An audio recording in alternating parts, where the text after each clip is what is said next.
90% student board में ये गलती करते हैं कि हिस्ट्री को समझने के बदले वो रट्टा मारते हैं। अगर तुम भी रट्टा मार रहे हो तो ये वीडियो तुम्हारे लिए। आज हम देखने वाले हैं हिस्ट्री का पूरा वन शॉट लेक्चर, ठीक है।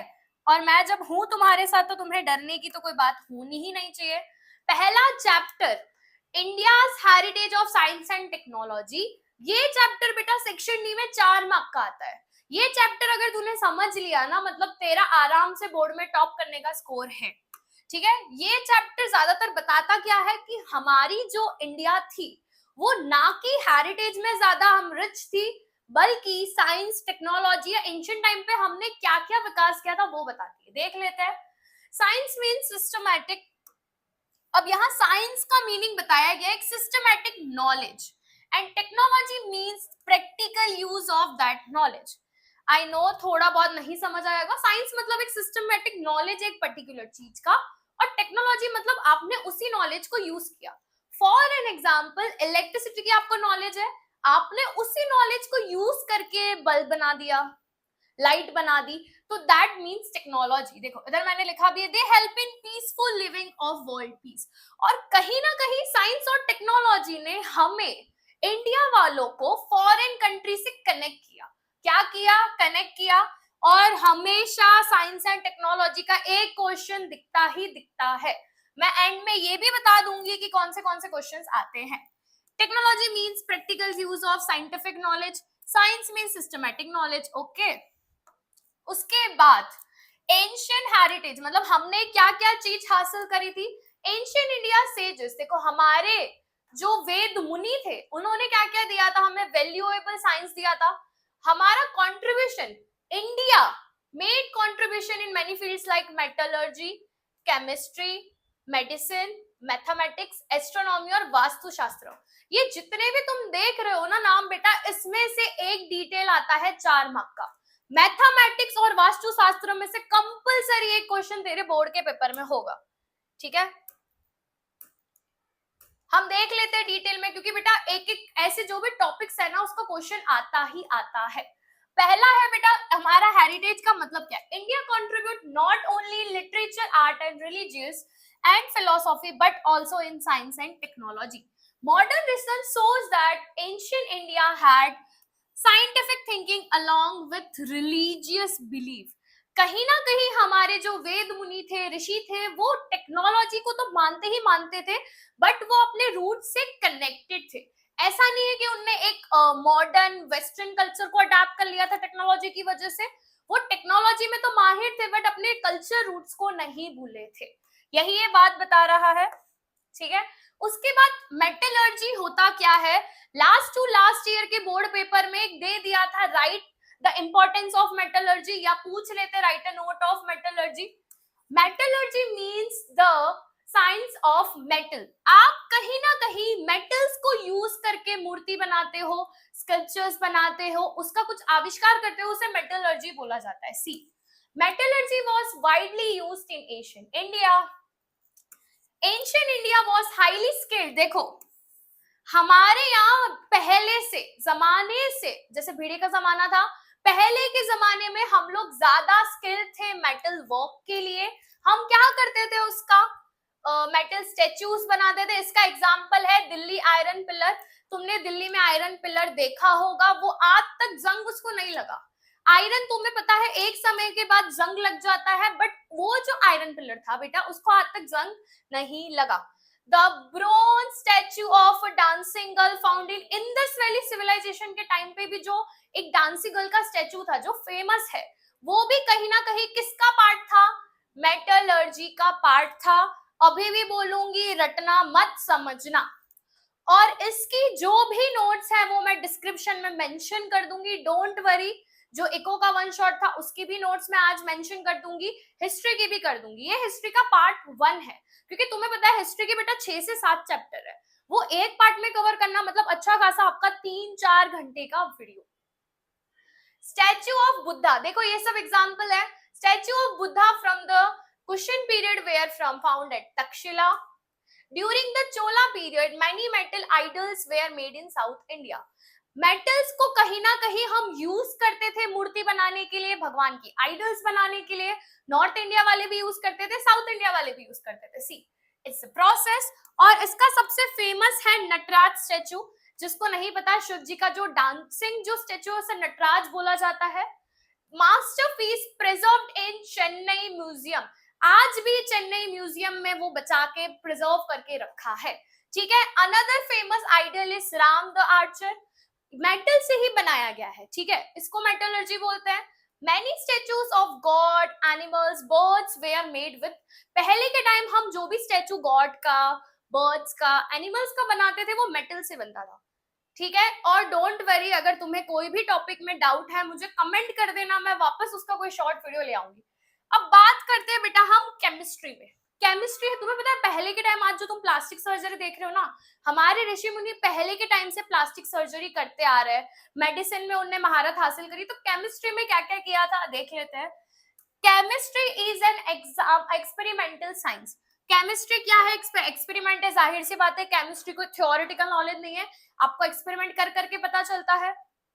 उसके बाद एक्सक्रीटिंग, हम क्या क्या करते थे? इट्स हेल्प इन, हमें केमिस्ट्री कहाँ का हेल्प करता था? मिनरल्स को एक्सट्रैक्ट करने के लिए, एग्रीकल्चर में, मेटल्स में, आइडल्स बनाने के लिए, मेडिसिन में। देखो, Acharya Nagarjuna was the famous chemist. तुम्हें आचार्य नागर अर्जुन का अलग से भी पूछ सकते हो, और केमिस्ट्री भी बेटा पूछा जाता है। मैथमेटिक्स, केमिस्ट्री, मेटलर्जी या एस्ट्रोनॉमी या एस्ट्रोलॉजी, ये 4-5 क्वेश्चन फिक्स है, इनमें से कोई एक आता है। फेमस केमिस्ट फ्रॉम कौन सी यूनिवर्सिटी थी मेरी? नालंदा यूनिवर्सिटी। केमिस्ट्री पढ़ रहे हो, आचार्य नागर अर्जुन तुम्हें पता होना चाहिए। उनने क्या क्या किया था? ही रोट, कौन सी बुक लिखी थी? देखो, ये बुक लिखी थी। ही सजेस्टेड, उनने क्या सजेस्ट किया था? एलोपैथी। उनने सजेस्ट किया था कि केमिस्ट्री हम यूज करके, मर्क्यूरी एशेस यूज करके हम मेडिसिन हर्ब्स बना सकते हैं। Okay, he started the use of mercury ash. देखो, उनने मर्क्यूरी एश, राख को यूज करना स्टार्ट कर दिया था मेडिसिन में। Nalanda university had chemistry laboratory. तब के टाइम, मैं आज से बहुत साल पहले की बात कर रही हूँ, नालंदा यूनिवर्सिटी में बेटा अलग से लेबोरेटरी बनाई गई थी तब के टाइम, जो हम आज सोच भी नहीं सकते, तब इतना चलता था। और वो बुक डिस्क्राइब क्या करती थी? राशा, सॉल्ट, पॉइजन, मिनरल एश। तो ये पूरा पार्ट था बेटा आपका केमिस्ट्री का। इफ आप अगर केमिस्ट्री में आपको क्वेश्चन आ रहा है, आचार्य नागर अर्जुन लिखना मत भूलना। ठीक है। उसके बाद ये कुछ केमिस्ट्री के एग्जांपल्स हैं, मैंने 2-3 दिए, आपको एक लिख के आओगे चलेगा। बेस्ट एग्जांपल अगर आपको लिखना हो, आयरन पिलर ऑफ दिल्ली। क्यों मैं बोल रही हूँ? चंद्रगुप्ता 2 के टाइम पे बनाया था। कितनी फीट हाइट है? 24 feet height, 7 ton weight, does not rust even after century. बेटा आज भी ना इसको जंग नहीं लगा। ये एक केमिस्ट्री और मेटलर्जी की जो जुगलबंदी है ना, उसकी वजह से आज भी इसको रस्ट नहीं लगा है। तो तुम आयरन पिलर केमिस्ट्री वाले में भी लिख सकते हो, मेटलर्जी में भी लिख सकते हो, इसलिए मैंने तुम्हें बोला। नेक्स्ट क्वेश्चन है हमारा साइंस एंड मेडिसिन। ये भी पूछा जाता है। देखो, साइंस एंड मेडिसिन तुमको कैसे पूछ सकते हैं? Right a note about science and medicine. Importance about science and medicine दोनों एक ही है। क्वेश्चन देख के घबराना मत, टॉपिक पढ़ के जाना। Ancient India made a great progress. हम सबको पता है पहले से ही हम जड़ी बूटी यूज करके, आयुर्वेदिक यूज करके, आयुर्वेदा को यूज करके हमने मेडिसिन बनाई है। इसमें ये 3 नाम तुम्हें पता होने चाहिए, ये ऑब्जेक्टिव्स में आता है। महर्षि चरक, महर्षि सुश्रुत और वाग्भट, ये तीनों नाम तुम्हें पता होने चाहिए। ऑब्जेक्टिव्स में से बेटा ये चैप्टर में से आता ही आता है। अब हम बात करें महर्षि चरक, वो क्यों फेमस थे? उनने क्या किया था? रोट चरक संहिता। उनने 200 मेडिकल हर्ब्स के बारे में बताया था। मेडिकल हर्ब्स के बारे में बताया था जिनको यूज करके हम मेडिसिन बना सकते हैं। बहुत सारे प्लांट से मेडिसिन बनाई थी उनने, और हमारे इंडिया को आयुर्वेदा या आयुर्वेदिक मेडिसिन के बारे में बताने वाले यही बंदे थे। ठीक है, तो महर्षि चरक के बारे में तुम्हें पता होना चाहिए। फिर हमारे दूसरे महर्षि थे महर्षि सुश्रुत। इनने क्या किया था? रोट सुश्रुत संहिता। महर्षि चरक ने क्या किया था? चरक संहिता लिखी थी। इनने सुश्रुत संहिता लिखी थी। डिस्क्राइब, देखो, उनने हमें आयुर्वेदिक मेडिसिन बताई थी, ये बंदे ने हमें सर्जिकल इंस्ट्रूमेंट इनने इन्वेंट किए थे। इनने सर्जरीज करना तब के टाइम पे शुरू कर दिया था। Instrument were extremely sharp. हम क्या क्या सर्जरी परफॉर्म करते थे? अब्डोमन सर्जरी, किडनी सर्जरी, कैरेटिक, हर्निया, पाइल्स, ब्लैडर सर्जरी। ये सारी सर्जरी बेटा हम कब के जमाने में कर रहे हैं? तब तो जैसे होता है ना, प्रॉपर इंस्ट्रूमेंट भी नहीं होते थे। डॉक्टर कुड, देखो अब डॉक्टर तब के टाइम क्या कर सकता था? Join broken bones, remove foreign object from the body. अगर कोई किसी को गहरी चोट लगी है तो ये लोग सर्जरी यूज करके तब के टाइम बिना कोई फैसिलिटी के ये लोग सर्जरीज करते थे। अगर चरक की बात होगी तो आयुर्वेदा मेडिसिन हर्ब्स, अगर सुश्रुत की बात होगी तो सर्जरी, सर्जिकल इंस्ट्रूमेंट। ओके, अब प्लास्टिक सर्जरी तब के टाइम इनने बताई थी। ये अगर पूछ रहे हैं साइंस एंड मेडिसिन आता है, देखो साइंस एंड मेडिसिन हो गया, मैथमेटिक्स हो गया, आर्यभट्टा के बारे में पूछ लिया। साइंस एंड मेडिसिन में बेटा प्लास्टिक सर्जरी लिखना और दोनों आचार्यों का नाम लिखना, दोनों महर्षि का नाम लिखना, और कुछ नहीं लिखोगे तो फाइन एक बार के लिए। They knew plastic surgery, like वो क्या करते थे प्लास्टिक सर्जरी में? नोज को रिपेयर करना हो गया, ईयर को रिपेयर करना हो गया। तो तुम सोचो, तुम सोच नहीं सकते कि इतना हद तक इन्होंने डेवलप किया था तब के टाइम। अब वहां पे ना जो भी उनके नीचे जो स्कॉलर्स होते थे, जो बच्चे सीखने जाते थे ना, उनको क्या सिखाया जाता था? डेड बॉडीज के साथ उन्हें प्रैक्टिस कराई जाती थी, जो आज के टाइम हमारे मेडिकल ट्रेनिंग होती है तब से दी जाती थी। या तो डेड बॉडी से वो प्रैक्टिस करते थे, या वैक्स की, जो मोम की जो बॉडी होती है ना, उससे वो लोग प्रैक्टिस करते थे। ठीक है, ये था आपका साइंस एंड मेडिसिन का। उसके बाद अदर मेडिसिन, मेडिकल नॉलेज क्या थी? Doctor gave diets plan. सोचो तब के टाइम आपको क्या खाना चाहिए, कौन से समय पे खाना चाहिए, कौन सा कब पीता है, आपको ये बताया जाता था।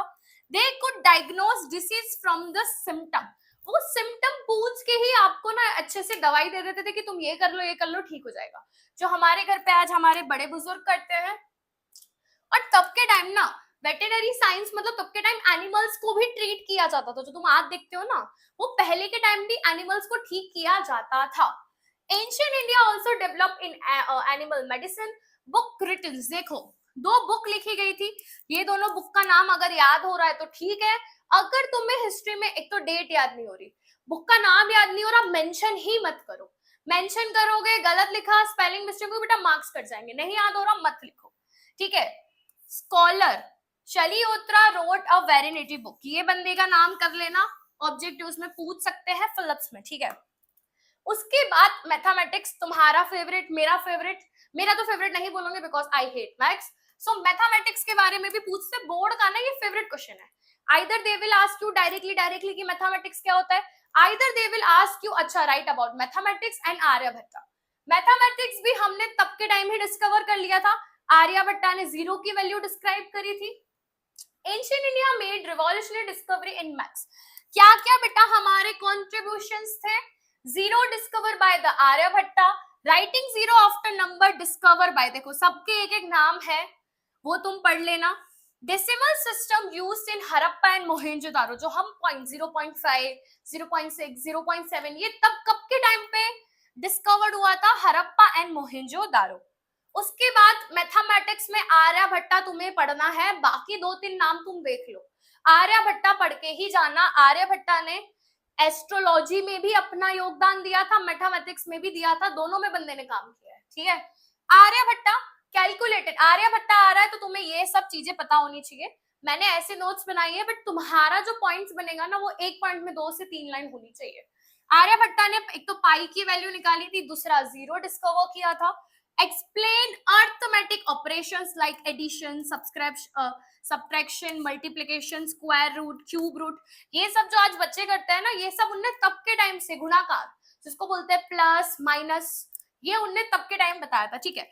Because of his great work, ये भी पूछते हैं, इसको तो मैं हाईलाइट करना चाहूंगी, उनको फादर ऑफ मैथमेटिक्स बोला जाता है। आर्यभट्टा को क्या बोला जाता है? Father of mathematics. हिस्ट्री समझ के पढ़ोगे तो बेटर है। उनकी बुक थी दशकटिका आर्यभट्टियम, ये सारी बुक का नाम है। इफ मैं अगर मिसप्रोनाउंस कर रही हूँ, मन में हंस लेना, कमेंट में मत बताना प्लीज, ठीक है। मैथमेटिक्स में दूसरा नाम अगर कोई फेमस हो, भास्कराचार्य, इनने बुक लिखी थी लीलावती गणित, बीज गणित, क्योंकि पहले मैथमेटिक्स को ना गणित बोला जाता था पहले के जमाने में। आज भी हिंदी भाषा में मैथमेटिक्स को गणित बोला जाता है। क्या बोला जाता है? गणित। इनने इंट्रोड्यूस किया था प्लस एंड माइनस साइन। देखो आर्यभट्टा ने प्लस माइनस का कॉन्सेप्ट बताया था, प्लस माइनस की साइन भास्कराचार्य जी ने बताई थी। ओके, उसके बाद कुछ और अलग नाम है लोगों के, ब्रह्मगुप्ता, बोधयन, ये बाकी सारे जो नाम है ये भी देख लेना। बट अगर मैथमेटिक्स आ रहा है, इंडिया का जो कंट्रीब्यूशन था तुम्हें वो लिखना है, आर्यभट्टा के बारे में लिखना है, दैट्स ऑल। क्योंकि क्या पता चक्कर को इसके अलावा तुमने XYZ नाम लिखे उन्हें नहीं पता। दूसरा क्वेश्चन, एस्ट्रोलॉजी और एस्ट्रोनॉमी, दो क्वेश्चन ये इसके भी पूछते, देखो ये दोनों में से कोई एक आता है, अगर तुम्हारी बहुत गंदी वर्ड लगानी है ना बेटा तो दोनों दे देंगे, astronomy and astrology. Astronomy is the oldest science, astronomy हमारे यहाँ पहले से ही करा जा रहा है। एस्ट्रोनॉमी मतलब जैसे प्लैनेट्स के बारे में, यूनिवर्स के बारे में जानना, उसे एस्ट्रोलॉजी कहते हैं। Ancient university studied planet, stars and constellations, ये सारा हमारी university, Nalanda university, Takshashila university, तब के टाइम प्लांट्स के बारे में, स्टार्स के बारे में बताया जाता था। जैसे तुम सब मेरी आंखों का तारा हो, तब के टाइम तारे कैसे दिखते वो बताया जाता था। फिर अगर किसी की बात हो रही है एस्ट्रोनॉमी में तो आर्यभट्टा उसमें है। आर्यभट्टा मैथमेटिक्स में भी है, एस्ट्रोनॉमी में है। अगर एस्ट्रोनॉमी में पूछा है कंफ्यूज मत होना, ठीक है। मेड ग्रेट कंट्रीब्यूशन, उन्होंने कंट्रीब्यूट किया था, first Indian satellite, Aryabhatta name after him. क्यों? ही प्रूव्ड, उन्होंने क्या बताया था एस्ट्रोनॉमी में, earth rotate on its axis, lunar eclipse happens due to earth's shadow, ये दो चीज उन्होंने बताई थी। और हमारी जो पहली सैटेलाइट थी उसे आर्यभट्टा सैटेलाइट के नाम से बोला जाता है। उसके बाद वापस ब्रह्मगुप्ता, इनने भी अपना कुछ कंट्रीब्यूशन दिया था। Explain law of gravitation in his book, पहले से ही न्यूटन जो थे, न्यूटन से भी पहले अगर मैं बताऊं, इन्होंने बुक के बारे में बता दिया था लॉ ऑफ ग्रेविटेशन में, ठीक है। और वहां Mihir famous astrologer and astrologer divided astrology, हम जो बोलते हैं ना कुंडली देखना, कब मेरी शादी होगी, इससे मेरी शादी होगी, कब मेरा ब्रेकअप होगा, कब पैचअप होगा, उनने इनको तीन चीज में डिवाइड कर दिया था, तंत्र, होरा और समित। हिज बुक बृहत संहिता एक्सप्लेन प्लैनेटरी, आपका राहु केतु मंगल भारी है, कमजोर है, XYZ, एनिमल्स के बारे में, मैरिज टाइमिंग, हाँ एस्ट्रोलॉजी मैरिज टाइमिंग बताती है आपका हाथ देख के। बट तुम अगर एक बात मैं ये सब चीजों में नहीं मानती, तुम खुद सोचो, जिसका हाथ नहीं होता क्या उसकी शादी वादी नहीं होती? पॉन्ड्स, वेल्स, गार्डन, ये सब चीजों के बारे में बताया गया था। उसके बाद आ जाता है वास्तु शास्त्र, which means, पता है वास्तु शास्त्र मेरे को पहले बचपन में मैं पूछती थी कि क्या होता है क्या होता है, बचपन में तो इतना डिटेल में मुझे नहीं बताया गया, बट मैं बताती हूँ क्या होता है। Ancient India also develop vastu शास्त्र, इस रिलेटेड, देखना किससे रिलेटेड है, आर्किटेक्चर एंड बिल्डिंग प्लानिंग, घर कौन सी दिशा में बनना चाहिए, नॉर्थ साइड नहीं बनना चाहिए, साउथ साइड नहीं बनना चाहिए, उसे वास्तु शास्त्र बोलते हैं। कौन सी दिशा में आपका घर बनेगा, बिल्डिंग बनेगी, उससे वास्तु शास्त्र बोला जाता है। देखो ये फोटो दी हुई है, ठीक है, पहले के टाइम ऐसा माना जाता था। स्कॉलर हु कंट्रीब्यूट, ये सारे बेटा स्कॉलर के नाम है, इसमें विश्वकर्मा सबसे ज्यादा फेमस थे, उनकी पूजा भी होती है कुछ कुछ जगह, ये नाम तुम्हें पता होना चाहिए। Vastu Shastra include selection of land, building structure, temple construction, palace design, town planning, कौन से एरिया में बनेगा, कहाँ कौन सी दिशा में बनना चाहिए, ये सब वास्तुशास्त्र बताता है। Placement of rooms like bedroom, dining room, kitchen, ठीक है। वास्तुशास्त्र सबसे लल्लू है, एक बात बताओ तो, विश्वकर्मा जो मैंने तुम्हें बोला था, considered the first architects of gods, Vastu Shastra में अगर गॉड की बात होगी या किसी ने कुछ किया होगा जिसको हम पूछ सकते हैं तो वो थे विश्वकर्मा। डिवाइडेड वास्तुशास्त्र इनटू 8 सेक्शन, उनने 8 अलग अलग सेक्शन कैटेगरी में बांटा गया था। रिवाइव, देखो अब उसके बाद राणा कुंभा ऑफ मेवाड़, इनने तब जब इनकी सत्ता आई थी मेडिवल पीरियड में, तब इनने 15 सेंचुरी, देखो उनकी सत्ता 15 सेंचुरी में आई थी, तब इनने वास्तुशास्त्र के कॉन्सेप्ट को थोड़ा अपडेट किया था। ये देखो जितने मैंने टॉपिक डिस्कस किए ना, ये सारे इंपॉर्टेंट टॉपिक थे बेटा। मेटलर्जी ले लो, केमिस्ट्री ले लो, साइंस एंड मेडिसिन ले लो, सर्जरी क्या थी, एस्ट्रोलॉजी, एस्ट्रोनॉमी, वास्तुशास्त्र, ये तुम्हें पता होना चाहिए। सेक्शन डी के IMPs भी मैं तुम्हें बताऊंगी, और बोर्ड में रिपीटेडली पूछते हैं, एक बार शांति से समझ लो, नोट्स बना लो, कोई भी एक आता है। मैथमेटिक्स और वास्तुशास्त्र तुम कर लेना अच्छे से। Ancient India made great contribution in many scientific fields.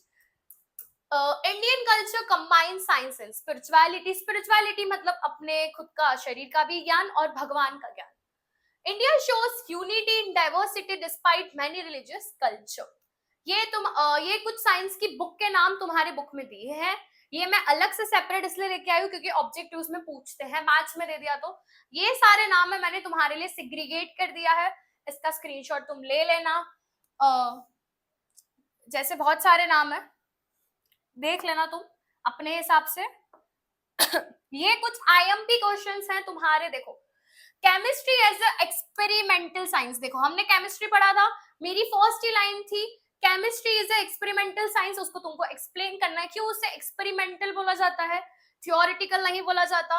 India's contribution in medical and science surgery, explain the importance, देखो या तो इंपॉर्टेंस पूछ लेंगे बेटा घुमा फिरा के या उस पे नोट पूछ लेंगे, तुम्हें पता होना चाहिए। ये जितने मैं क्वेश्चन दे रही हूँ वो आईएमपी तब तुम अच्छे से कर सकते हो जब तुमने मेरे चैप्टर को समझा है, अगर तुम्हें चैप्टर नहीं आ रहा ना बेटा तो कोई मतलब नहीं है।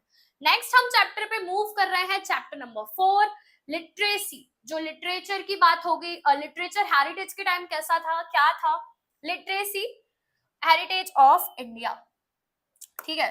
अब ये चैप्टर में जाहिर सी बात है हम किसकी बात कर रहे हैं, लैंग्वेज और लिटरेचर की। लैंग्वेज कैसे बना, लिटरेचर कैसे बना, हिंदी कैसे इवॉल्व हुई, गुजराती लैंग्वेज कैसे इवॉल्व हुई, तमिल लैंग्वेज कैसे इवॉल्व हुई, उपनिषद क्या होता है। देखो चैप्टर नंबर 4 ना बेटा 3 मार्कर में आता है, मैं अभी भी बोल रही हूँ 3 मार्कर में आता है, इसको करके जाना। बहुत लल्लू चैप्टर है, आई नो थोड़ा कंफ्यूजिंग होता है वेदा में चीजों में, हम देख लेते हैं। India has a very rich literacy heritage, देखो India has a very rich literacy heritage, human beings always want to share, हम ह्यूमन बीइंग को हमेशा से बातें करने का, कम्युनिकेट करने की बहुत बचपन से क्या बहुत पहले से ही आदत थी, ठीक है। इन एंशिएंट टाइम पीपल यूज, देखना पहले के जमाने में हम सिंबल ड्राइंग या साउंड से, जो पहले के टाइम हम आदि मानव की बात कर ले, हम साउंड से, ड्राइंग से या साइन लैंग्वेज से हम बात करते थे, कम्युनिकेट करते थे, ठीक है। फिर लैंग्वेज डेवलप हुई जैसे संस्कृत, तमिल और हिंदी। तुम्हें नहीं पता संस्कृत से ही बहुत सारी लैंग्वेज डेवलप हुई है, वो कैसे डेवलप हुई, when language start being used to express the thoughts and ideas, literature was created। जैसे ही लोग अपने ओपिनियन लिखने लगे, लिखने से लैंग्वेज इवॉल्व हुई, लोग पढ़ने लगे, समझाने लगे कि उनने क्या लिखा है, मैन्यूस्क्रिप्ट, ताड़पत्र, भोजपत्र, ठीक है। उसके बाद लैंग्वेज एंड लिटरेचर होता क्या है, लैंग्वेज मतलब हम जो भाषा बोलते हैं, मैं यूपी से हूं, मैं हिंदी बोलती हूँ, गुजरात वासी गुजराती बोलते हैं, महाराष्ट्र में मराठी बोलते हैं, पंजाब में पंजाबी बोलते हैं, मुस्लिम उर्दू बोलते हैं। Many languages develop in India over a time, over a century, बहुत सारी लैंग्वेज इवॉल्व हुई, बट संस्कृत से सारी लैंग्वेज इवॉल्व हुई है, ये पता होना चाहिए।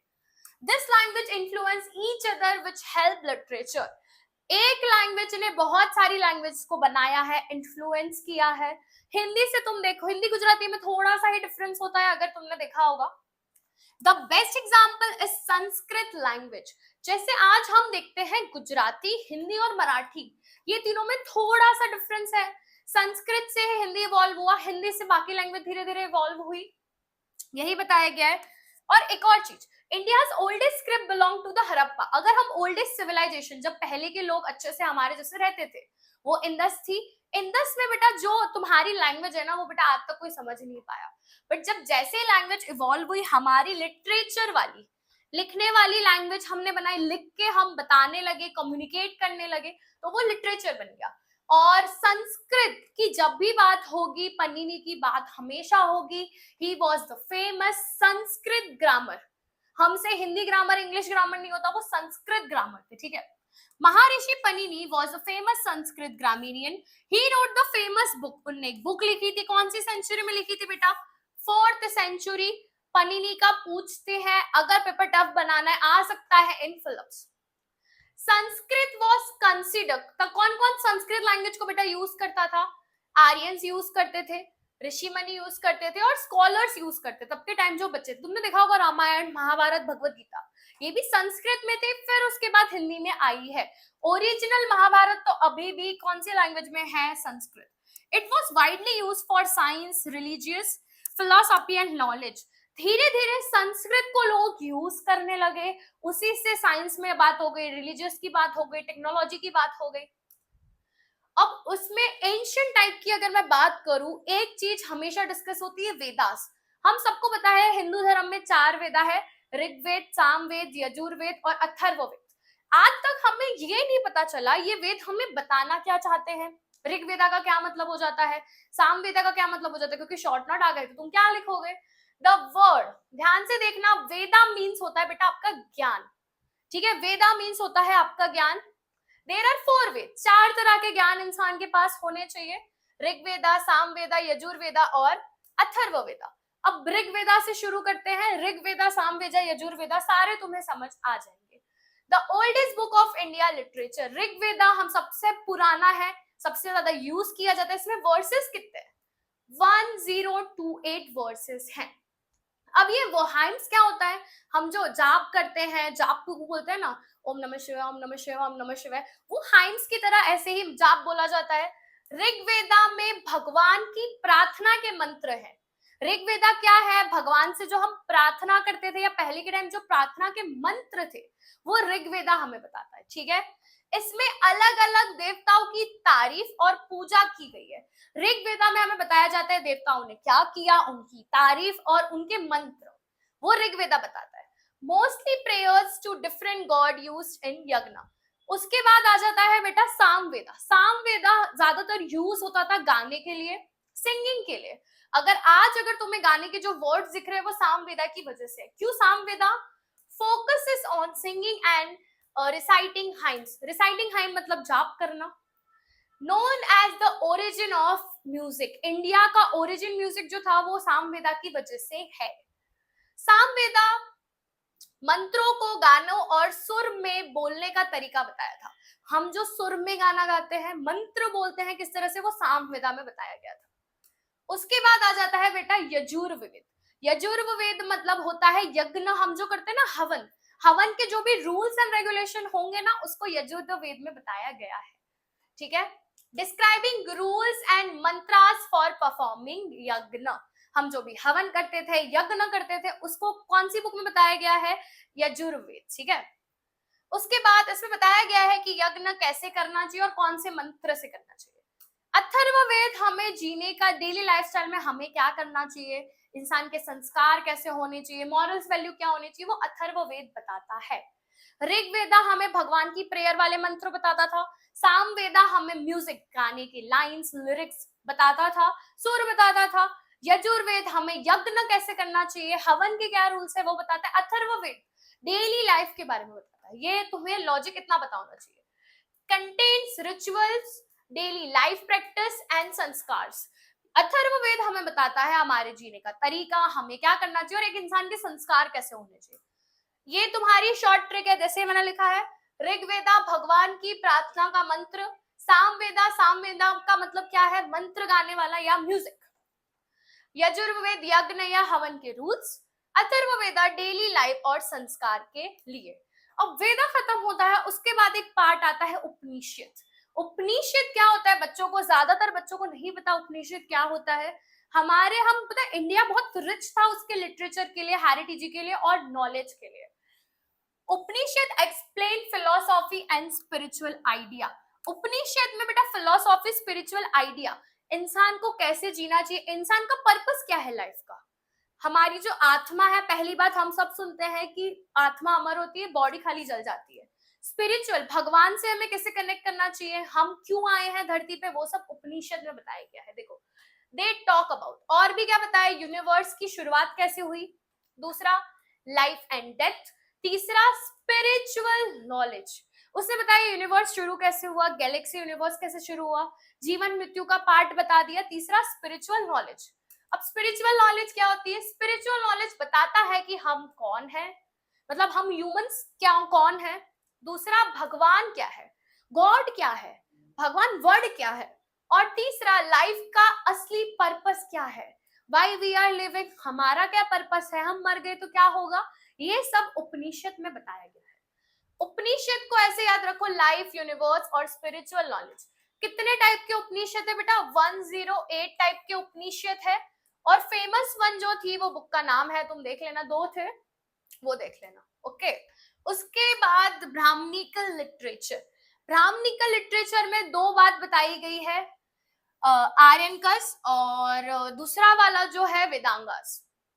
आरंग्यास ऋषियों, पता है आरंग्यास मतलब जो ऋषि थे, उन्होंने जंगलों में जो फिलोसॉफी लिखी है लाइफ को लेके, ये इसी में बताया गया था। क्या बताया गया था इन ऋषियों द्वारा कि मेडिटेट कैसे करना चाहिए, ध्यान कैसे लगाना चाहिए, लोगों पे ध्यान लगाना चाहिए, नहीं लोगों पे ध्यान नहीं लगाना चाहिए, पढ़ाई में ध्यान लगाना चाहिए, ठीक है। Okay, written by sages living in the forest, they discuss philosophy and meditation. ध्यान और हमारी आत्मा, मेडिटेट, शांति, ये बताता है, ठीक है। आरंग्यास में ये बताया गया है। वेदांगास, वेदांगास एक सब्जेक्ट है जो हमें ग्रामर के बारे में, एस्ट्रोलॉजी के बारे में, एस्ट्रोनॉमी के बारे में, देखो they include subject like grammar, rituals, astronomy, astrology. वो वेदांगास एक सब्जेक्ट है, मैं अभी भी बोल दूं, ऋषि मुनि नहीं है, बच्चे कंफ्यूज होते हैं। वेदांगास एक्सप्लेन, ये सारे वो सब्जेक्ट एक्सप्लेन करता है। होप सो यहाँ तक तुम्हें समझ आया हो। अब ग्रेट एपिक्स, हमारे लिटरेचर में ना कुछ चीजों का वर्णन किया गया है जिससे हमें ज्ञान मिले, पता चले हमें लाइफ कैसे जीनी चाहिए। इसमें दो, रामायण एंड महाभारत। रामायण हमें क्या सिखाती है, तुमको अगर पूछे तो मैं ऐसे ही लिखना है, किसने लिखी थी, तो वाल्मीकि ने लिखी थी। Its tell the story of lord Rama, king of Ayodhya. मर्यादा पुरुषोत्तम राम के बारे में बताया जाता है। It shows the ideal of duty, तुम्हारा कर्तव्य क्या है। उनने उनके पेरेंट्स से भी एक बार बोला था कि तुम 14 साल का वनवास कर लो, उनने कर लिया था। यहाँ मम्मी हमसे 2 मिनट फोन मांग ले तो हमारी सांस अटक जाती है। ऑनेस्टी, तीसरा मोरालिटी, उनने जैसे होता है ना कि सही वर्सेस गलत, उसका उनने हमें भेद बताया था। उनने हमें ये बताया था ऑनेस्टी बेटा बहुत मैटर करती है, ऑनेस्टी। फिर महाभारत, जिसको नहीं पता, महाभारत सबसे वर्ल्ड की सबसे क्या है, लार्जेस्ट एपिक है। कितने वर्ड्स की, ज्यादा नहीं, 1 लाख वर्ड्स की है। अब तुम्हें भी पता है कि महाभारत में क्या हुआ था, द्रौपदी के साथ चीरहरण सॉरी रेप जैसा सिस्टम तुम बोल सकते हो, काइंड ऑफ।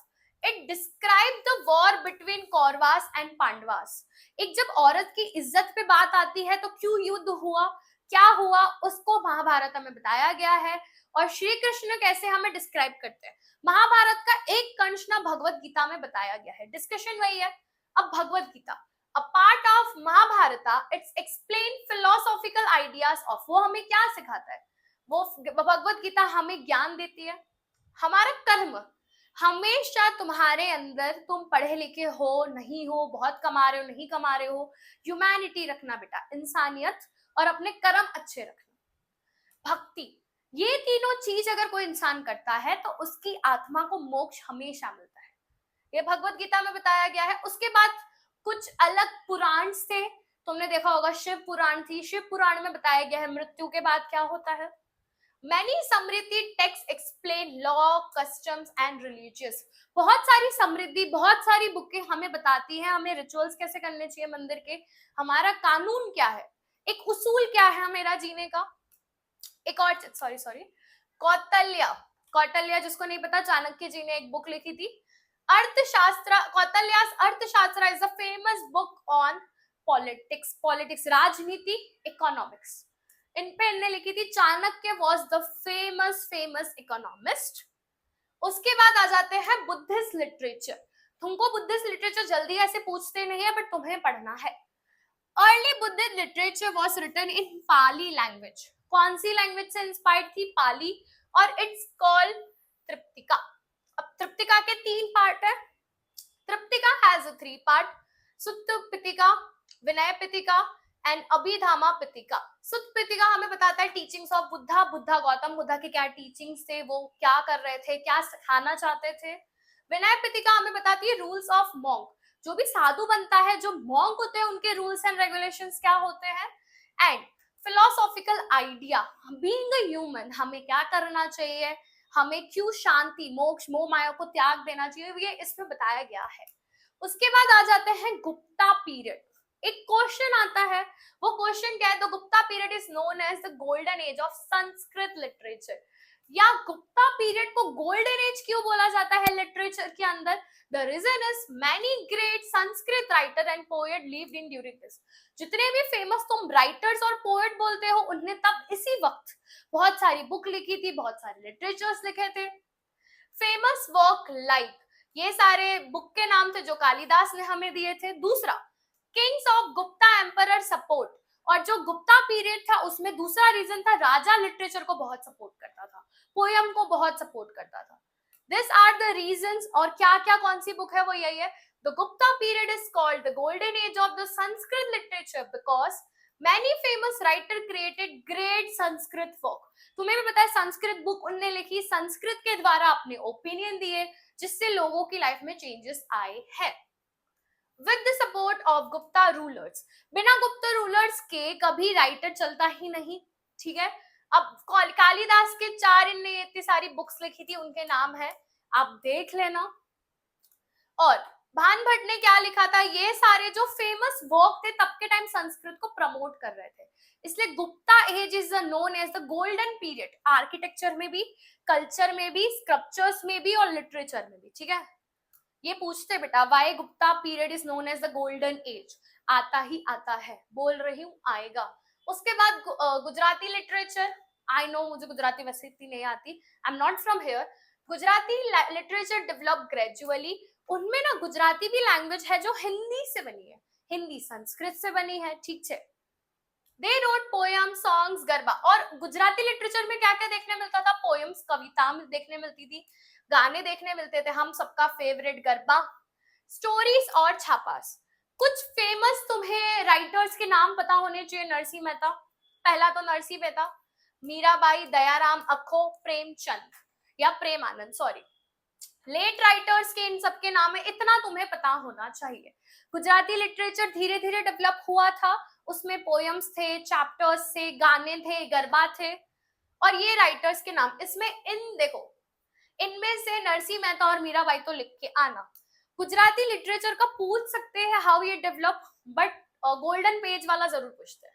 उसके बाद द्रविडियन लिटरेचर, द्रविडियंस मतलब जो साउथ साइड थे, उसमें कौन सी लैंग्वेज थी, तमिल, तेलुगु, कन्नड़ा और मलयालम, ठीक है। हम सबको पता है तमिल और तेलुगु दो अलग अलग लैंग्वेज है, जस्ट लाइक हिंदी और मराठी। अब तमिल लिटरेचर में क्या क्या हुआ था, Tamil is the oldest Dravidian language, तो द्रविडियंस पहले के टाइम जो कम्युनिटी थी द्रविडियंस की, वो कौन सी लैंग्वेज बोलती थी, तमिल बोलती थी। यहाँ पे देखो स्क्रिप्चर में तुम्हें दिख रहा होगा, ऐसी लिखी जाती थी। फेमस वर्क उनका क्या था, उनकी ग्रामर बुक थी, उनकी ये सारी बुक्स थी। मैं अभी भी बोल रही हूँ ये चैप्टर 3 मार्क में आता है, आईएमपी क्वेश्चंस दे रही हूँ, स्टिल चैप्टर समझना वरना दिक्कत हो जाएगी। अब मेडिवल लिटरेचर मतलब राजाओं के टाइम पे, भले वो राजपूत एरा हो, दिल्ली सल्तनत वाला एरा हो कि मुगल एरा हो, उनमें क्या क्या हमें लिटरेचर में चेंजेस देखने मिले। In early medieval period Sanskrit was the main language, जैसे आज हमारी हिंदी हमारी राष्ट्रभाषा है और मेरी मातृभाषा है, तब के टाइम उनकी भाषा क्या थी, संस्कृत थी। इंपॉर्टेंट वर्क क्या क्या था, सोमदेव ने क्या लिखा था, कथा सरिता सागर, रजत रंगीनी बाय कल्हन, गीत गोविंद बाय, ये तीनों नाम ना तुमको मैच में देखने मिलते हैं। अभी भी बोल रही हूँ मैच इनमें से आ सकता है, लिटरेचर वाले चैप्टर में आता है, ये देख लेना। डेवलपमेंट ऑफ हिंदी किसने किया था, पृथ्वीराज रासो, संस्कृत से इंस्पायर्ड होके पृथ्वीराज रासो ने हिंदी को डेवलप किया था बाय चंद्र बरदाई। कौन सी बुक थी वो, चंद्र बरदाई। उसके बाद लिटरेचर ड्यूरिंग दिल्ली सल्तनत, हाँ हमें पता है, हमें हर मुसलमान एक ही लगता है, दिल्ली सल्तनत वाले अलग से आए थे, मुगल वाले अलग थे, दोनों को मत खिचड़ी बनाना। कुतुबुद्दीन ऐबक अलग था, अकबर अलग था। Persian become the court language, मतलब दिल्ली सल्तनत के टाइम पे, कुतुबुद्दीन के ऐबक के टाइम पे पर्शियन बोली जाती थी, जैसे हमारे यहाँ संस्कृत बोलते थे। Many Persian words entered Indian languages, और कहीं ना कहीं पर्शियन जितने राइटर्स थे ना, वो हमारी संस्कृत, हमारी हिंदी से बहुत ज्यादा इंस्पायर्ड थे, और हम उनकी कवाली से ज्यादा इंस्पायर्ड थे, गजल से ज्यादा, उनके तब के टाइम के इंपॉर्टेंट राइटर्स। अमीर खुसरो के बारे में पूछते हैं, अमीर खुसरो तुम्हें पता होना चाहिए। एक और क्वेश्चन, अमीर Khusro road poetry in Hindi and Persian, ये एक फिलप में भी आता है। उनने उनकी पोइट्री बेटा हिंदी और पर्शियन में लिखी थी, ना कि उर्दू। जब मुगल पीरियड चल रहा था ना, तब मुगल पीरियड में उर्दू आई थी, बट दिल्ली सल्तनत के टाइम बेटा कौन सी चल रही थी, पर्शियन। ये डिफरेंस तुम्हें पता होना चाहिए, ओके। उसके बाद हम आगे देखते हैं भक्ति लिटरेचर। भक्ति मूवमेंट चल रहा था, हम भगवान से कनेक्ट हो रहे थे तब। एग्जाम्पल देख लेते हैं, कबीर, कबीर के दोहे फेमस थे, तुलसीदास की रामचरितमानस फेमस थी, सूरदास के डिवोशनल पोयम फेमस थे। ये सारे एग्जाम्पल्स और अदर पोएट्स जो गुजरात से कौन से थे, नरसिंह मेहता और नामदेव और एकनाथ, ये मराठी, ये नाम भी देख लेना। मैच में आ गया ना तुम्हारी लंका लग जाएगी, फिर मुझे मत बोलना कि मैम आपने बताया नहीं था। उसके बाद हम आगे देखते हैं literature during Mughal period. Mughal period से धीरे धीरे उर्दू डेवलप हुई थी, ऐसा नहीं कि तुरंत उर्दू बन चुकी थी। Literature develop gradually during Mughal period, क्योंकि हमारे जो राजा थे, मुगल राजा थे, उनको एंटरटेनमेंट का बहुत शौक था। एंटरटेनमेंट में तुम मुजरा बोल सकते हो, तुम कवि बोल सकते हो, तुम पोएट्स बोल सकते हो, पोयम, इन सबका बहुत शौक था। ये बाबरनामा हमें क्या बता रही है, ऑटोग्राफ, तब के टाइम पे ऑटोबायोग्राफी ऑफ बाबर। हुमायूं नामा हमें बता रही है बाय, उनकी वाइफ ने हुमायूं नामा लिखी थी। ये सब चीज फेमस थी तब के टाइम पे, मुगल पीरियड। ओके, अकबर के पीरियड में क्या क्या हुआ था, बिकॉज अकबर का पीरियड बहुत ज्यादा चेंजिंग था। उसने इंडिया को डेवलप भी किया था, ऐसा नहीं कि नहीं किया था, हर मुल्ला खराब नहीं होता। Important book Akbarnama by Abdul Faizal Ain i Akbari describe Indian society. देखो ये बुक क्या डिस्क्राइब कर रही है बेटा, इंडियन सोसाइटी को डिस्क्राइब कर रही है। Many Sanskrit book were translated into Persian, और संस्कृत बुक से ही ट्रांसलेट करके उन्होंने अपनी पर्शियन बुक्स बनाई थी। कब का पीरियड, अकबर पीरियड। अब आई उर्दू। तुमने देखा होगा मुस्लिम कौम उर्दू लिखती है, not Persian. Urdu develop during medieval periods. ये कुछ उनके फेमस नाम थे, जिसमें गालिब और इकबाल। गालिब सबसे फेमस नाम है, तुम्हें पता होना चाहिए। इंपॉर्टेंट उर्दू पोर्स मतलब चैप्टर्स, पोर्स मतलब बेटा होता है चैप्टर। मैं ज्यादा डीप पे इसलिए नहीं जा रही क्योंकि ये मेन क्वेश्चन नहीं है। अब जो स्लाइड आई है यूनिवर्सिटी, ये ज्यादा मेन है। अगर तुम्हें लिटरेचर नहीं आता, गुप्ता एज वाला नहीं आता, स्टिल इट्स फाइन। बट तुम्हें अगर ये यूनिवर्सिटी नहीं आती ना, ये जो चारों यूनिवर्सिटी दी है, तो तुमको मतलब नहीं आता कुछ। मतलब तुम्हारे हाथ में अगर मैं कटोरा भी दे दूं ना, सोने का कटोरा दे दूं, तो भी तुम वही काम करोगे जो लोग करते हैं। ठीक है, there are 4 famous ancient university. सबसे फेमस थी नालंदा। इंडिया का सबसे बड़ा लॉस था नालंदा का जलना। क्यों, उसमें हम जो बोलते हैं ना, बहुत सारे टैबू टॉपिक्स है। पीरियड्स की बात करना हो गया, इंटरकोर्स की बात करना हो गया, तब के टाइम पे लेजिट उसकी बुक थी, कामा सूत्रा उस बुक का नाम था। नालंदा यूनिवर्सिटी, तक्षशिला यूनिवर्सिटी, वाराणसी, काशी और वल्लभी जो गुजरात की है, गुजरात में थी, नॉट गुजरात की है, वल्लभी और नालंदा, ये दो तो तुझे बेटा पता होनी चाहिए। वल्लभी इसलिए क्योंकि गुजरात का था। अगर गुजरात के बोर्ड को अच्छा लगा तो ये क्वेश्चन नहीं दिया, वरना नालंदा आता है। नालंदा, तक्षशिला, ये दोनों में से एक आ जाता है और एक वल्लभी में से आ जाता है। लोकेशन क्या थी, तुमको ऐसे पढ़ना है। नालंदा कहाँ थी, बिहार, नियर पटना। कौन सा विलेज, बड़गांव विलेज, पता होना चाहिए। कौन थे founder, Gupta ruler Kumar Gupta in the 5th century. जैसे मैंने लिखा है इतने पॉइंट्स लिख दो। अगर 3 मार्क का है तुम्हें 7 पॉइंट्स लिखना है, ठीक है। 7 पॉइंट्स, 1 पॉइंट 2 मार्क का होगा, 2 लाइन का होगा, नॉट 2 मार्क का होगा। It was very famous centre of Buddhist. यहाँ पे ना बेटा नालंदा यूनिवर्सिटी में बुद्धिस्ट ज्यादा पढ़ने आते थे, बाहर से लोग आते थे पढ़ने के लिए। स्टूडेंट केम, कहाँ से लोग आते थे, एक तो इंडिया के तो ठहरे थे, चाइना, कोरिया। कोरिया तब डिवाइडेड रूल नहीं था, साउथ और नॉर्थ। चाइना, कोरिया से बच्चे पढ़ने आते थे। सोचो नालंदा यूनिवर्सिटी कितनी डेवलप थी, ठीक है। अब चाइनीज ट्रैवलर युआन सेंग का नाम तुम्हें पता होना चाहिए, एमसीक्यू में पूछ सकते हैं।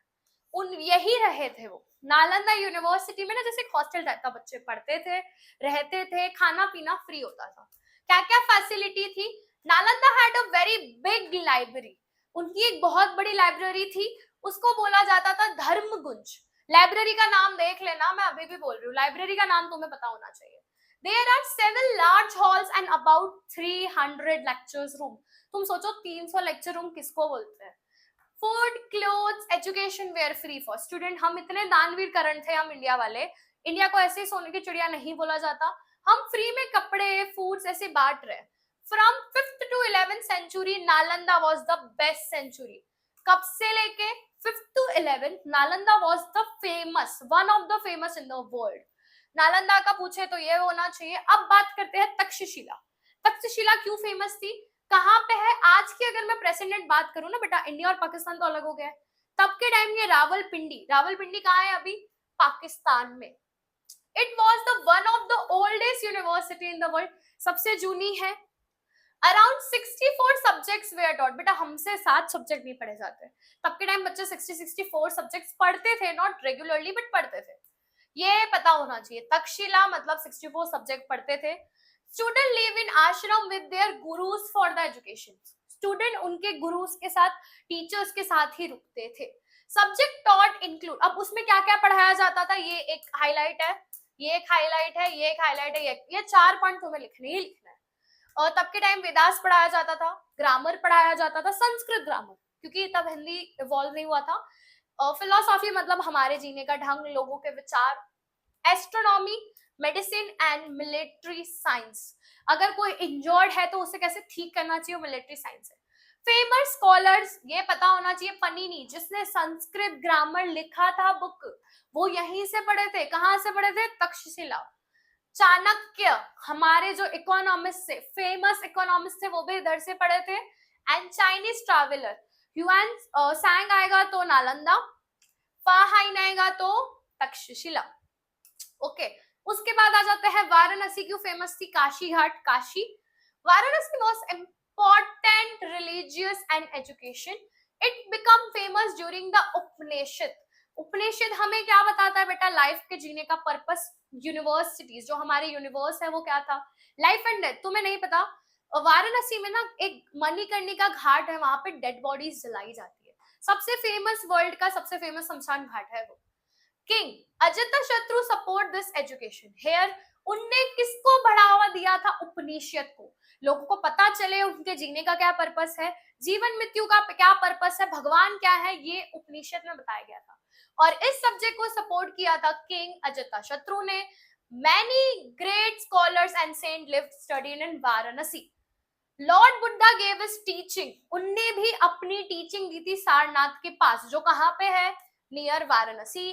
फिलोसोफर्स लाइक आदि शंकराचार्य, साउथ में अगर कोई गॉड की या किसी की बात होती है ना, आदि शंकराचार्य, वल्लभाचार्य एंड चैतन्य महाप्रभु, वो भी इधर रहे हैं।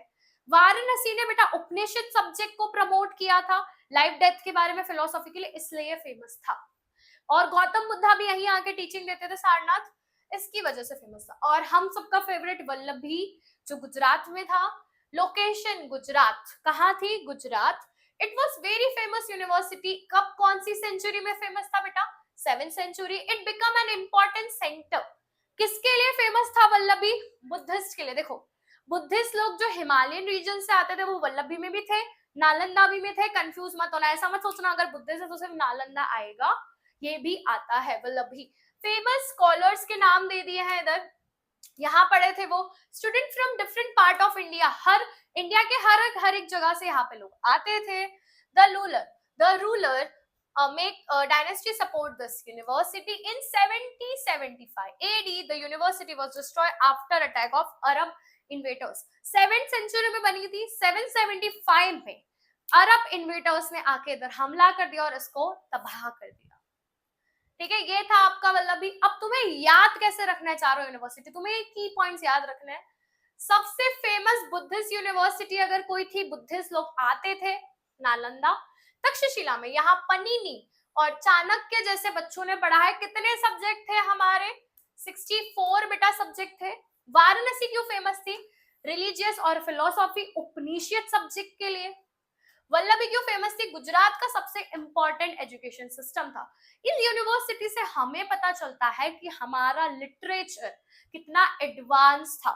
ठीक है, उसके बाद conclusion. India has a very rich literacy heritage develop over thousand of years.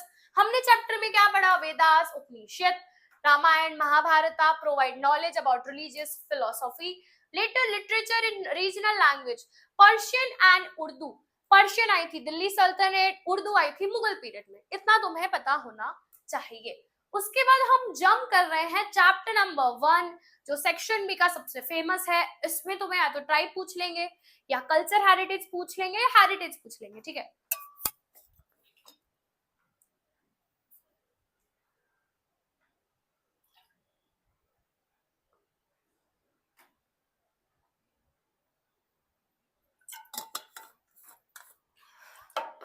और उससे भी पहले मैं बता दूं, चैप्टर नंबर 4 में तुम्हें बेटा लिटरेचर के बारे में पता होना चाहिए।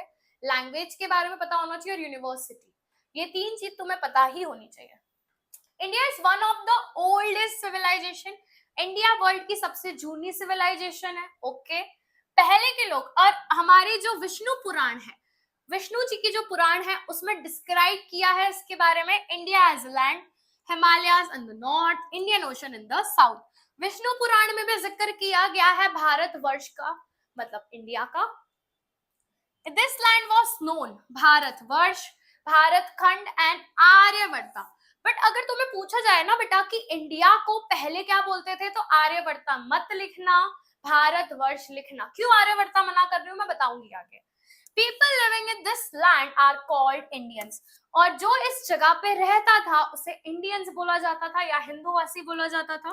इंडिया इज प्रोटेक्टेड नेचुरली, हमारी जो प्रोटेक्टेड हिमालय से लेके नदी तक सब प्रोटेक्टेड था। उसके बाद what is heritage of India, या मैं तुमसे पूछूं हेरिटेज का मतलब क्या होता है। Indian culture is known for being peace loving and tolerant, हमारी भारतीय संस्कृति उसके सत्य के लिए, उसकी सिंप्लिसिटी के लिए, उसके कल्चर के लिए फेमस है। ठीक है, the basic idea of Indian culture R Truth, knowledge and happiness. हमारे घर पे हमेशा यही, सबके घरों में यही सिखाया जाता है, खुश रहो, सच बोलो, ऑनेस्ट रहो।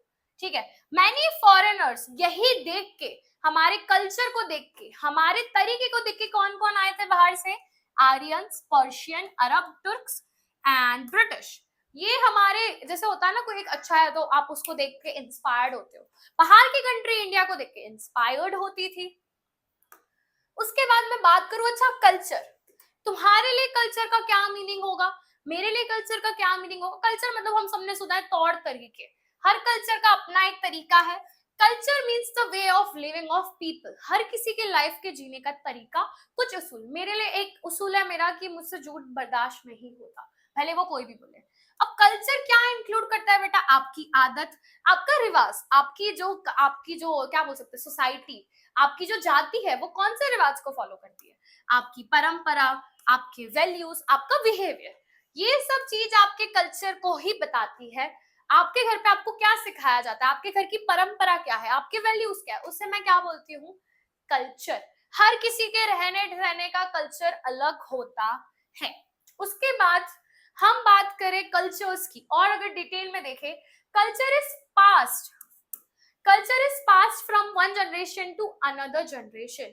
आज अगर मेरी जनरेशन है, मुझे मेरे घर वालों ने सिखाया है कभी झूठ मत बोलना, कर्मा पे बिलीव करना, ह्यूमैनिटी में बिलीव करना। जब मैं मेरी आगे वाली जनरेशन को यही पास ऑन करूंगी तो कल्चर एक से आगे वाली जनरेशन में जाता है, सेम कल्चर ही होता है। Culture help developing moral and social value, culture कहीं ना कहीं हमें सही गलत का तरीका बताता है, जीने का ढंग बताता है। एग्जाम्पल ग्रीटिंग, हम अपने बड़ों को रिस्पेक्ट करते हैं, बाहर से जो मेहमान आ रहे हैं अतिथि देवो भव, ये हमारे कल्चर का बेटा एक पार्ट है। उसके बाद मीनिंग ऑफ हेरिटेज, हेरिटेज मतलब हम सबको पता है, मैंने लाइव लिया था तब भी मैंने बताया था, हेरिटेज मतलब हमें जो हमारे एंसेस्टर्स, हमारे पूर्वजों से जो वारसागत मिला है ना पहले से, उसे हेरिटेज बोला गया है। Heritage means a valuable gift receive from our ancestors, वो मैनमेड भी है और नेचुरल भी है। मैनमेड मतलब हमारे पूर्वज ने हमको क्या क्या दिया, ताजमहल दिया, फिर सिविलाइजेशन हो गया, स्क्रिप्चर्स हो गए, आर्किटेक्ट्स हो गए, वो मैनमेड थे। नेचुरल मतलब हमें हमारे पूर्वज, मतलब भगवान ने क्या दे दिया, हमारे पूर्वज मतलब भगवान ने क्या क्या हमें दे दिया, नदी दे दी, जमीन दे दी, वेजिटेशन दे दिया, ये सब नेचुरल है। Heritage tells about our identity and past, हमें जो हमारे पूर्वज से गिफ्ट मिला है वो हमारी आइडेंटिटी, हमारे बारे में बताता है। उसके बाद Indian heritage is admired all over the world, हमें जो मिला है ना वारसागत में वो सबसे ज्यादा फेमस है, कहीं ना कहीं इसी को देख के फॉरेनर्स आए थे। Indian heritage divide into 2 part, natural heritage, culture heritage, दोनों की बात है। कल्चर हेरिटेज का तो बेटा पूरा चैप्टर नंबर 2 है, जब मैं हिस्ट्री का पार्ट 2 कराऊंगी तब मैं तुम्हें बताऊंगी डिटेल में क्या होता है। अभी हम ऊपर ऊपर से देख लेते हैं। अच्छा, नेचुरल हेरिटेज क्या होता है, natural heritage, natural heritage is a result of close relation. देखो इसका एक स्टेटमेंट आता है हर साल, तुम्हें पूछ लेंगे नेचुरल हेरिटेज का क्या कनेक्शन है ह्यूमन से सॉइल से? क्यों है? इंसान और प्रकृति गहरा संबंध है इंसान का, हमारा नेचर के साथ बहुत पहले से कनेक्शन है। क्यों? It includes landscapes, reverse, vegetation and wild life. कहीं ना कहीं हमारा जो नेचुरल हेरिटेज है ना, इंसान उसकी धरती, उसकी मिट्टी, उसकी चीजों से बहुत ज्यादातर जुड़ा हुआ है। अब लैंडस्केप की बात करें, landscape refers to different physical features of land. Landscape मतलब अलग अलग जमीन को हम लैंडस्केप बोलते हैं। उसमें क्या क्या इंक्लूड होता है बेटा? Mountains, plains, plateau and desert. हमारे पास जितना जमीन का टुकड़ा है, 20 कितना परसेंट हमारे पास जमीन का टुकड़ा है, तुम मुझे बता देना कमेंट में, ठीक है? मुझे तो वैसे पता ही है 21% है कि 29% है, तुम मुझे कमेंट में बता देना। ओके, हमारे पास माउंटेन्स में, प्लेन्स में, प्लेट्यू में, डेजर्ट्स में हमारे पास जमीन का टुकड़ा मौजूद है। उसके बाद the Himalayas are the most important yet famous landscape in the world. Himalayas, Himalayas हमें बेटा क्या देता था? एक माउंटेन हमें क्या क्या दे सकता था? रिवर्स, फॉरेस्ट, मिनरल्स एंड जो ठंडी ठंडी हवा की वादी हो ना, उनसे हमें बचाता था हिमालय। तो हिमालय इसके लिए फेमस था और इसका बेस्ट एग्जांपल है बद्रीनाथ एंड केदारनाथ लैंडस्केप। ये हमें नेचुरल हेरिटेज है। उसके बाद river, river are the backbone of Indian civilisation. हम जितना भी जिए हैं ना, या हमको जिसने जी के जिंदा रखा है या कनेक्ट करवाया है, वो है नदी। नदी को हम माता मानते हैं। ये भी एक क्वेश्चन आता है। Indus valley civilisation develop on river banks. हम इंसान बिना पानी या बिना पानी वाली जगह के हम नहीं जी सकते। पानी के बिना तो हम जी नहीं सकते। हमारी फेमस मेजर रिवर्स क्या थी? गंगा, यमुना, इंडस, नर्मदा और गोदावरी। ओके, ये आपको पता होना चाहिए। फिर अब रिवर का काम क्या है? हमें पानी देना। हमारे पानी के लिए हो गया, इरिगेशन के लिए हो गया, इलेक्ट्रिसिटी के लिए हो गया, ट्रांसपोर्टेशन के लिए हो गया। पानी हमें इतना यूजफुल है, हम एक दिन क्या 1 घंटा बिना पानी के नहीं रह सकते। River also have religious and culture importance. क्यों?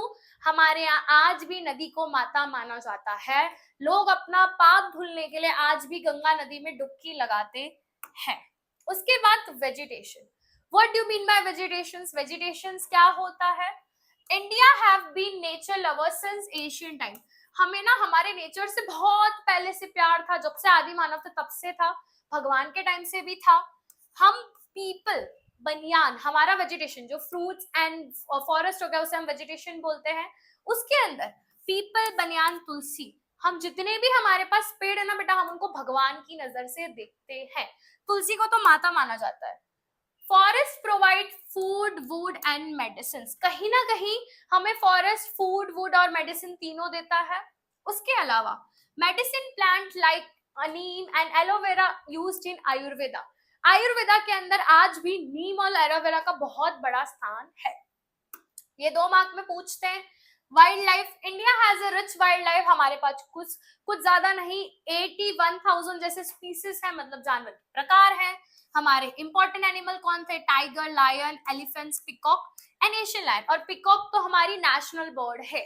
ओके, नेक्स्ट हम आगे बात करें वाइल्ड लाइफ सेंचुरी। अब कहीं ना कहीं लोग जानवरों को अपने पर्पस के लिए, अपने एंटरटेनमेंट के लिए मारते हैं, इसी के लिए वाइल्ड लाइफ सेंचुरी आई in a form of national park, sanctuary and protection.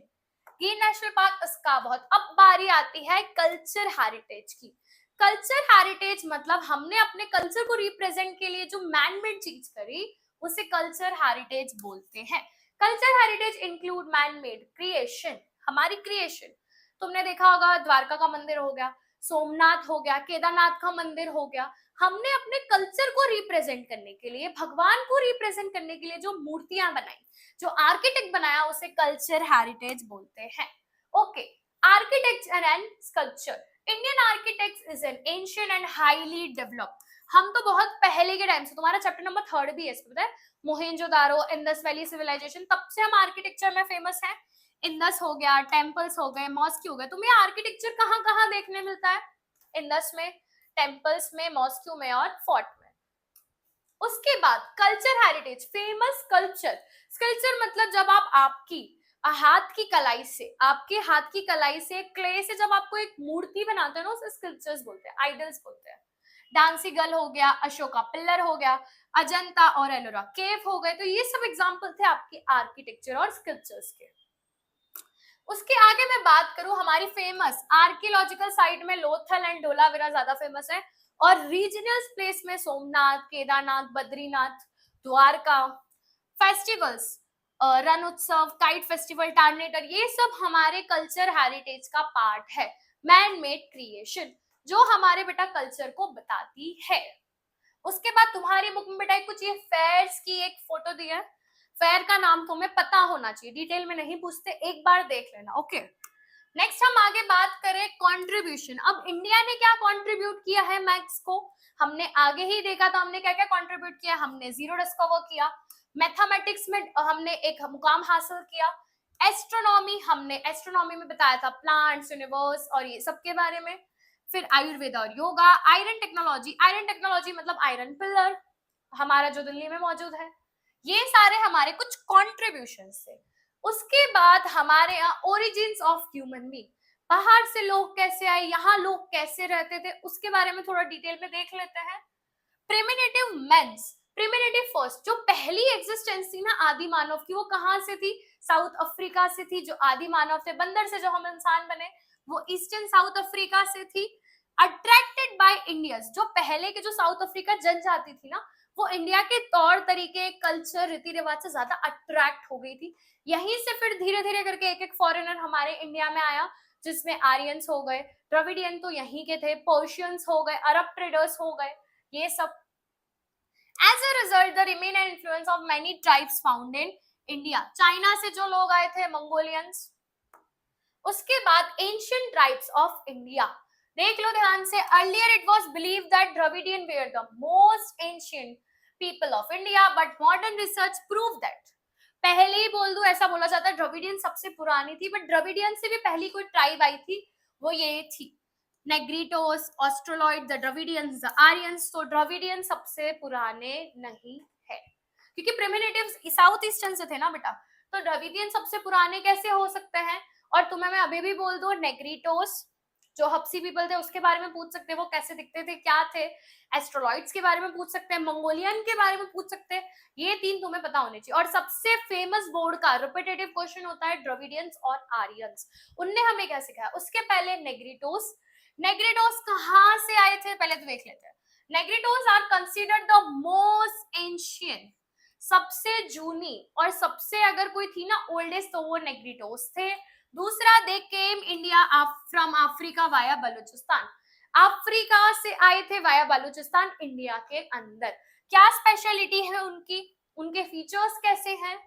Black complex मतलब ब्लैक स्किन टोन है उनका, शॉर्ट हाइट है उनकी, हाइट कितनी थी 4-5 फीट, मेरी भी 5 है, 5'2" है, तो 5 फीट मेरी जितनी हाइट। उनके बाल कर्ली थे, नॉट स्ट्रेट, ठीक है, ये कुछ उनके बारे में था।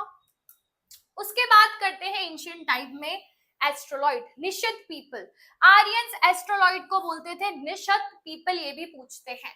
एस्ट्रोलॉइड कहाँ से आए थे, साउथ ईस्ट एशिया, कहाँ से आए थे बेटा, साउथ ईस्ट एशिया। और हमारे जो नेग्रिटोस थे वो कहाँ से आए थे, अफ्रीका बाया बलूचिस्तान। ये भी काले थे, देखो काले हैं तो क्या वो दिल वाले, ये भी ब्लैक कॉम्प्लेक्स में थे, बट इनका जो माथा था ब्रॉड हेड था। उसके बाद नोज इनकी फ्लैट थी, नॉर्मल थी, एंड शॉर्ट हाइट थी, 5 फीट वाले नहीं थी, थोड़ी मीडियम हाइट थी।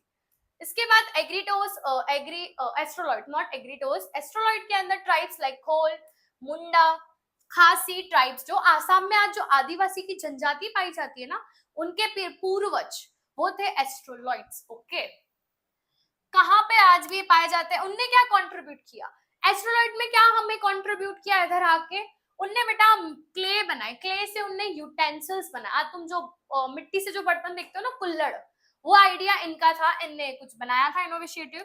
वो कॉटन क्लोथ, और कैसे कपड़े पहनते थे, कॉटन कपड़े पहनते थे, खाकी कलर के नहीं, कॉटन पहनते थे, और भगवान में बिलीव रखते थे। एक और चीज तुमको नहीं पता हो, आसाम और जितना भी ईस्ट साइड है वो नेचर को ही अपना गॉड मानता है, याद रखना, वो मूर्ति को नहीं पूजते थे। फिर हमारी सबसे फेमस आ जाती है द्रविडियन, जो आज बेटा कहाँ रहती है, पूरा south, Aryans equal to north, Dravidians equal to south, ठीक है। जितने भी द्रविडियंस थे, Dravidian were the creators of Indus valley civilisation, कहीं ना कहीं द्रविडियंस के जो एंसेस्टर्स थे वो क्रिएटर्स थे इंडस वैली के। उसके बाद they also consider descendants of stone age culture. वो किसके वंशज थे? स्टोन एज के टाइम पे जो लोग थे उनके वो वंशज थे। They introduce the concept of, इनमें ना वुमेन को ज्यादा रिस्पेक्ट करते थे। आज भी इनके यहाँ वुमेन को बहुत रिस्पेक्ट की जाती है, तब भी करते थे।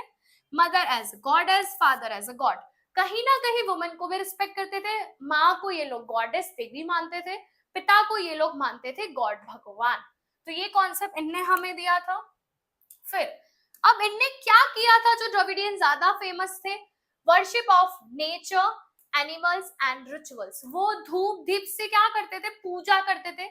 ये कॉन्सेप्ट बेटा वो यही लेके आए थे। हम जो धूप करते हैं, दीप मतलब दिया यूज करते हैं, आरती करते हैं, वो कॉन्सेप्ट इनने हमें दिया था। Are gifts of Dravidians. Dravidians follow matriarchal. Matriarchal मतलब जहां वुमन को ज्यादा प्रायर दिया जाता है कंपेयर टू मेन। पैट्रियार्कल में उल्टा होता है, मेन को ज्यादा प्रायर दिया जाता है कंपेयर टू वुमेन्स। ठीक है, मेटार्कियल फैमिली से थे, ये भी लिखना है तुम्हें। दे वेयर स्किल्ड, किसमें वो ज्यादा स्किल्ड थे, काम करते थे? Boat making, weaving, spinning and dyeing. Okay, इसके बाद हम बात करते हैं आगे द्रविडियंस के बारे में थोड़ा और डिटेल में। Due to Aryans domain they move to south India. कहीं ना कहीं आर्यंस आ गए थे तो उनने उन पे राज किया था, तो उनको मजबूरन कहाँ जाना पड़ा था बेटा? साउथ में। इसलिए मैंने तुम्हें बोला हम द्रविडियंस को साउथ इंडियन पीपल से भी बोलते हैं। लैंग्वेज वो क्या बोलते हैं? तमिल, तेलुगु, कन्नड़ा और मलयालम। तमिल लैंग्वेज पहले के टाइम द्रविडियंस बोलते थे, ये चैप्टर नंबर 4 में हमने देखा। उसके बाद आ जाते हैं आर्यंस। मैं एक आर्यन की फैमिली से बिलोंग करती हूँ, मतलब मेरे एंसेस्टर्स आर्यन थे। Nordic Aryans were the creators of Aryan creation cultivation and civilization in India.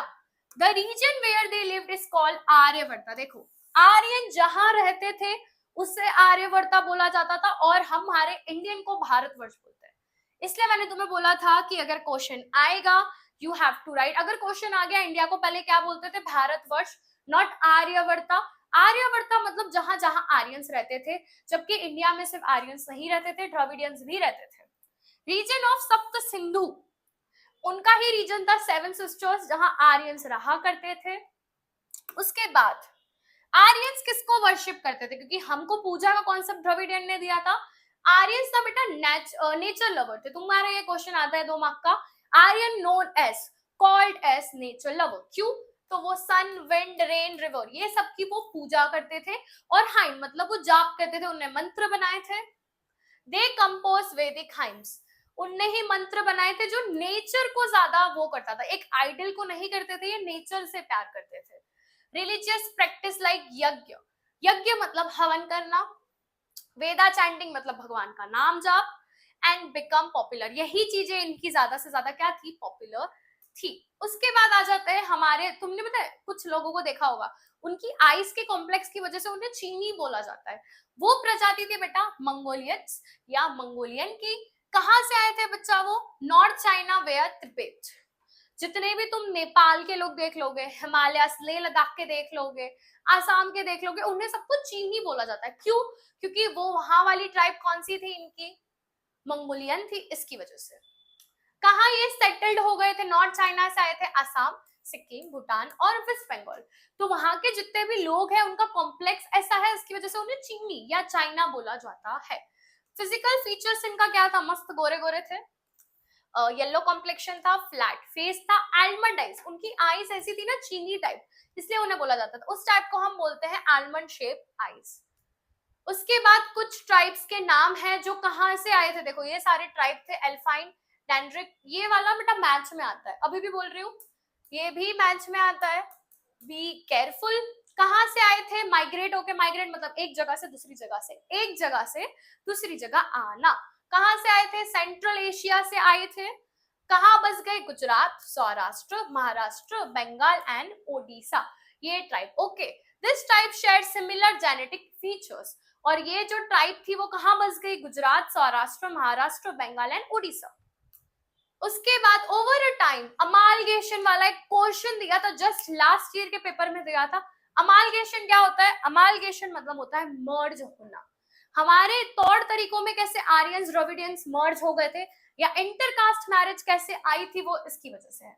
Over a time different tribe mix with each other, जैसे आर्यंस द्रविडियन में शादी कर रहे हैं, द्रविडियंस आर्यन में शादी कर रहे हैं, मंगोलॉइड्स इधर आर्यंस के साथ शादी कर रहे हैं, इसकी वजह से फॉरेनर्स अडॉप्ट इंडिया। अब जो भी फॉरेनर ट्राइब थी, और देखो यहाँ के नहीं थे तो मैं उस ट्राइब को फॉरेनर बोलूंगी, उनने क्या अडेप्ट किया बेटा, हमारी भाषा, हमारी जो स्क्रिप्ट, स्क्रिप्ट मतलब हमारे लिटरेचर बुक, हमारे रिलीजियस को अडेप्ट किया, और इससे इंटरकास्ट मैरिज तब के टाइम से शुरू हो रही है, ठीक है।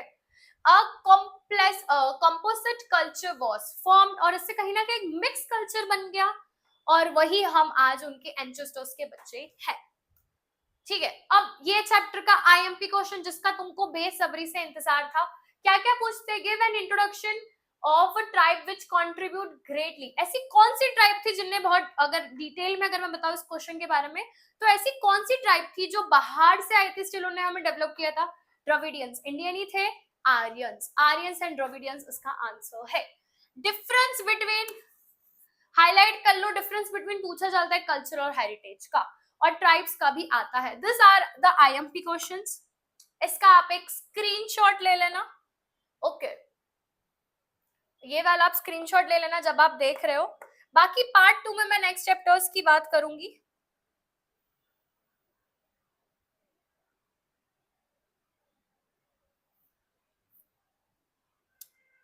ठीक है, कोई भी अगर तुम्हें डाउट है मुझे कमेंट करके बता देना, मेरा समय आ गया है जाने का। जिसको मेरे साथ कनेक्ट करना है, बहुत सारे बच्चे मुझे डीएम कर रहे थे नोट्स के लिए, सॉरी मैं सबको इनिशिएटली भी मैं रिप्लाई नहीं दे पाई थी, सॉरी फॉर दैट। आपकी सारी नोट्स आज के डिस्क्रिप्शन में होगी, चेक कर लेना, और जिसको मेरे साथ कनेक्ट करना है इस आईडी को फॉलो कर लेना, और जिसने हमारी प्यारी सी एडुग्रेड फाउंडेशन को सब्सक्राइब नहीं किया है बेटा सब्सक्राइब कर लेना, बिकॉज बोर्ड में हम ही तुम्हारे काम आने वाले हैं। तब तक के लिए जय हिंद, जय भारत।